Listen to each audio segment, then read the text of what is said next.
নমস্কার বন্ধুরা, এতো জীবনের আরেকটি ব্লগে আপনাদের সবাইকে স্বাগত জানাই। আশা করছি আপনারা সবাই ভালো আছেন এবং সুস্থ আছেন।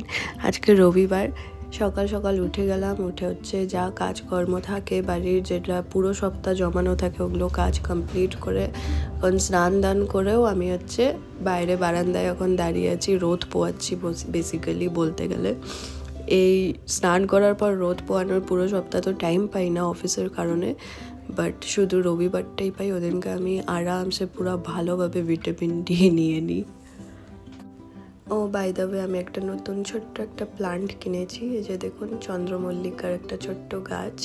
আমি ছোটোবেলা থেকেই মাকে দেখতাম ভীষণ গার্ডেনিং করতো, আর এরকম উইন্টার টাইমে হচ্ছে এসব চন্দ্রমল্লিকা অ্যান্ড বিভিন্ন রকমের কালারফুল ফ্লাওয়ার্সগুলো লাগাতো। তো এখানে তো খুব একটা জায়গা নেই ওরকম লাগানোর জন্য। লাগাতে হলে উপরে ছাদে গিয়ে লাগাতে হবে, না তো উপর নিচ করার সময়ও নেই আর মানে ধৈর্যও নেই। তাই থেকে একটা ছোট্ট প্ল্যান্ট এনে ব্যালকনিতে রেখেছি। রোজ সকালে প্ল্যান্টটাকে দেখি, একটু জল দিই, ওতেই মনটা একটু খুশি হয়ে যায়। যখন নিয়ে এসেছিলাম প্রচুর ফ্লাওয়ার্স উঠেছিল, আপনারা দেখতে পাচ্ছেন। আমি আজকে সকালে সব কাটলাম ওপর থেকে, যেগুলো ফ্লাওয়ার হচ্ছে বাসি হয়ে গিয়েছিল, একটু নেতিয়ে গিয়েছিল ওই ফ্লাওয়ারগুলো, অ্যান্ড যাতে ফ্রেশ ফ্লাওয়ারের গ্রোথটা হয়। অ্যান্ড রুমের জন্য এরকম কিছু 1 ডজনের মতো রজনীগন্ধা ফুল রাখতে আমি খুবই ভালোবাসি রুমের মধ্যে। ওটা এনে রাখা হয়েছে, এটা কালই এনেছিল অর্ণব। এখন এটা ফুটছে আর অল্প অল্প করে খুব সুন্দর গন্ধ বেরোচ্ছে, মানে আর কোনো রুম ফ্রেশনারের দরকার পড়ে না। যখনই রুমে ঢুকি মনে হয় কোনো বিয়ে বাড়িতে এন্টার করলাম। এখন চলে গেলাম নিচে লাঞ্চ করতে। অর্ণব হচ্ছে আজকে ক্রিকেট খেলতে গিয়েছে, তাই আমি একাই খেয়ে নেবো। ওর কখন না কখন আসবে কোনো ঠিক নেই। আমার খিদেও পেয়ে গেছে, এখন বাজে দুপুর 2টো। এইসব হচ্ছে মেনিউ হয়েছে, শাক হয়েছে, সবজি, ডাল, আর হয়েছে হলো পাবদা মাছ। চলুন তাহলে খেয়ে নিই আমি চটপট করে।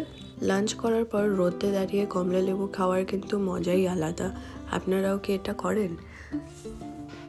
তারপর একটু রেস্ট করে তারপর অর্ণব বললো উঠে রেডি হতে। আজকে কিছু কিছু জায়গায় যাওয়ার প্ল্যানস আছে, উঠে রেডি হয়ে নিলাম। এখন আমরা বেরোচ্ছি। প্রথমে যাব আমরা এদিক ওদিক একটু ঘুরবো, তারপর হচ্ছে তানিয়াদির ওখানে স্যালনে আজকে ওপেনিং, ওখানে আজকে একটু যাব দেখা করতে তানিয়াদির সাথে। অ্যান্ড দেন হচ্ছে ডোনাতের সাথে আমাদের ডিনারের প্ল্যান আছে, ওখানে যাব। তো অনেক কিছু করার আছে, চলুন তাহলে। বাড়ি থেকে বেরিয়ে কিছু মেডিসিনস নেওয়ার ছিল, ওটা গিয়ে অর্ণব নিচ্ছিল, অ্যান্ড আমি এখানে দাঁড়িয়ে নিজেকে দেখছিলাম। তারপরে চলে গেলাম আমার পাড়ার ওদিকে। এই চা কাকুর দোকানে আমরা হচ্ছে বিয়ের আগে এসে হচ্ছে চা খেতাম, যখন অর্ণব আমাকে বাড়িতে ড্রপ করতে আসতো। অ্যান্ড এই চা কাকুর দোকানের সামনে দাঁড়িয়ে আমরা চা খেতাম, বেশ নস্টালজিক একটা ব্যাপার। তো গিয়ে আজকে কাকু আমাদেরকে দেখে স্মাইলও করলো, আমাদেরকে চিনতেও পেরেছে, জিজ্ঞেস করলো এতদিন পরে এসেছো। তো তারপর ওখান থেকে চা, অর্ণবেরই প্ল্যান ছিল যে চলো আজকে ওই চা কাকুর দোকান থেকে গিয়ে চা খাই। কি অর্ডার দিলা তুমি? বার্গার আর কোল্ড ড্রিঙ্কস। বার্গার আর cold drinks. Cold drinks. Maggi খাবা না? হ্যাঁ, ম্যাগি। না একদিন ম্যাগি খেয়েছিলে যে তুমি কেএফসিতে, কেমন ছিল ওটা? ভালো। কত টাকা দিয়ে ম্যাগি খেয়েছিলে তুমি কেএফসিতে? মনে নেই। 150-200 টাকা দিয়ে মনে হয় ম্যাগি খেয়েছিল না? এটা প্ল্যানিংয়ে ছিল না। অর্ণবের হুট করে কেএফসি দেখে ওর বার্গার খেতে ইচ্ছা করছিল, সিঙ্গার বার্গার। তাই কেএফসিতে ঢুকে গেলাম। ভিতরে ঢুকে দেখি প্রচুর ভিড় ছিল, ওখানে একটা চেয়ারও কিছু খালি ছিল না, এত লোকজন। এত দেরি লাগলো কেন? রেডি। How is it?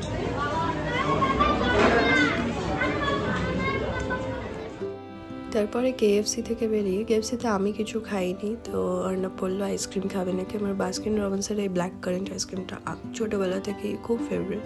ছোটোবেলা না, মানে ওই কলেজ ডেজ থেকে। তো ওখানে গিয়ে হচ্ছে একটা অনেক দিন পর খাচ্ছি এই ব্ল্যাক কারেন্ট আইসক্রিম। একটা সানডে টাইপ বানিয়ে দিল, ওটা খেলাম। এত কাশি লেগেছে, তার মধ্যেও আইসক্রিম খাচ্ছি।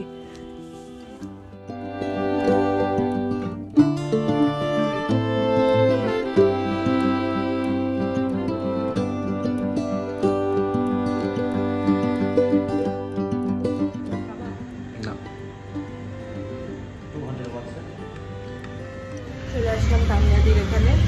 ওই দিনগুলো মনে পড়ে যাচ্ছে যখন আমি তানিয়াদির কাছে মেকআপ শিখতাম। তারপরে আজকেই আসা হয়তো, আর আসা হয়নি। তারপর গিয়ে দেখলাম খুব সুন্দর ওখানে ওয়েলকামের ডেকোরেশনটা খুব সুন্দর করা হয়েছে, কম বালুনস লাগানো হয়েছে। ওপর থেকে আমি মেভানের আওয়াজ পাচ্ছিলাম যে ও নামছে। তারপর দেখি ও সিঁড়ির ওখানে।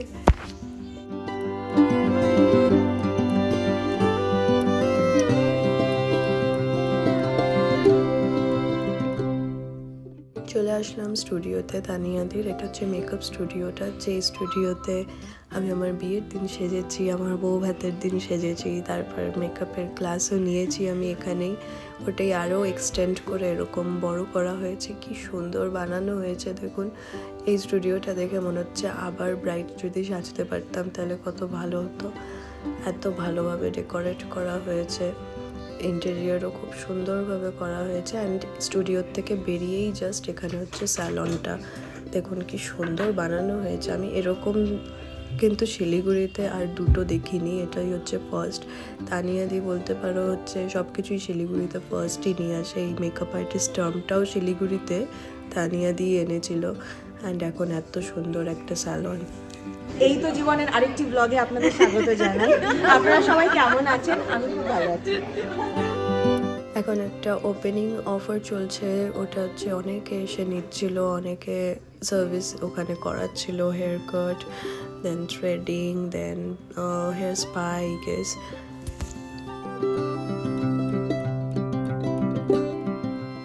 আমার তো স্যালনটা জাস্ট অসাধারণ লেগেছে, খুবই সুন্দর লেগেছে। আমি নিশ্চয়ই এখানে এক না একদিন তো এসে আমি সার্ভিস নেবই।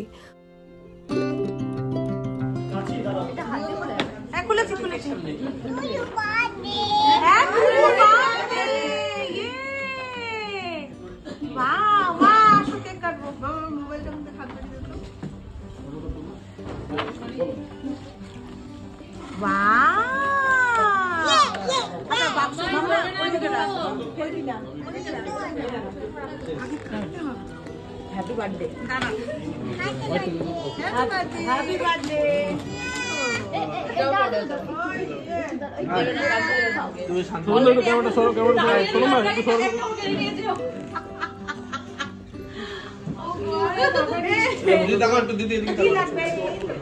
সব ডিলিট, পুরো অ্যালবাম থেকে ডিলিট। এই এটা পড়ে থাকো, ঠান্ডা লাগবে।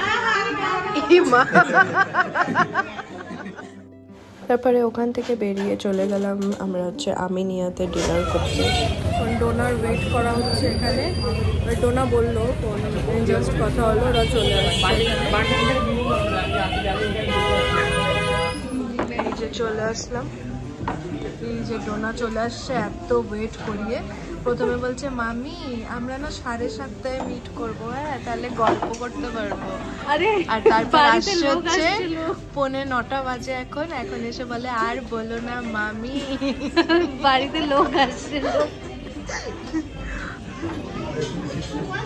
যেটার মধ্যে 6 পিস আছে ওটা না, 6 বা 5 পিস এর মধ্যে রেশমি কাপড় তাহলে এটা রেশমি কাপড় কি মটন রেশমি কাপড়। আর শুনুন না, ওর সাথে আমি রাগ আছি, মহিলা আমাকে ভুলে গেছে। ও আমাকে অনেক দিন ধরে মেসেজও করে না, খুবই বিজি ছিল, পুরো ভুলে গেছে। আমি ওকে রিল পাঠাই, ও আমার রিলে রিয়াক্টও করে না। শুনে রাখুন আপনারা, ও রিয়াক্ট করে না কিন্তু আমার রিলে। 4-5 দিন পরে যে আমার রিল দেখে। এই হচ্ছে আমাদের স্টার্টার্স সব চলে আসলো। স্টার্টারে হচ্ছে চিকেন রশ্মি কাবাব নেওয়া হয়েছিল আর চিকেন টিক্কা টাইপের কিছু একটা নেওয়া হয়েছিল। এই ফার্স্ট টাইম আমি আমিনিয়াতে বসে খাচ্ছি, এগুলো তো তাও আমার ভালোই লাগলো। আমিনিয়া থেকে আগে বাড়িতে বিরিয়ানি আনা হয়েছে শিলিগুড়িরটা, কিন্তু আমার আমিনিয়ার বিরিয়ানি কোনো দিনই খুব একটা খাস লাগেনি, তো এখানে আমার যাওয়ার খুব একটা ইচ্ছা ছিল না।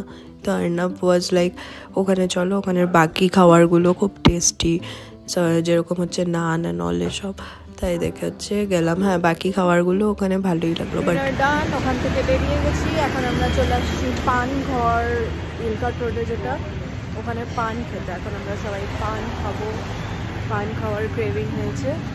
তাই এটা আমরা প্রায় করি, মানে বাইরে যখন আমরা ডিনার করতে বেরোই তারপর বেরিয়ে, হ্যাঁ মিষ্টি পান তারপর বাড়ি যাওয়ার সময় আমরা হচ্ছে একটা পান খেয়েছি, বেশ ভালো লাগে এখানে পানটা খেতে। এই হলো আমাদের পান চলে আসছে, ওখানে রেডিমেড এরকম করাই থাকে, ওখান থেকেই নিয়ে পান খেয়ে নিলাম। আজকের ব্লগটি এখানেই শেষ করছি। আশা করছি আপনাদের আমার আজকের এই ছোট্ট ব্লগটি দেখতে ভীষণ ভালো লাগলো। যদি আমার ব্লগগুলো ভালো লেগে থাকে নিশ্চয়ই লাইক, শেয়ার এবং সাবস্ক্রাইব করে দেবেন।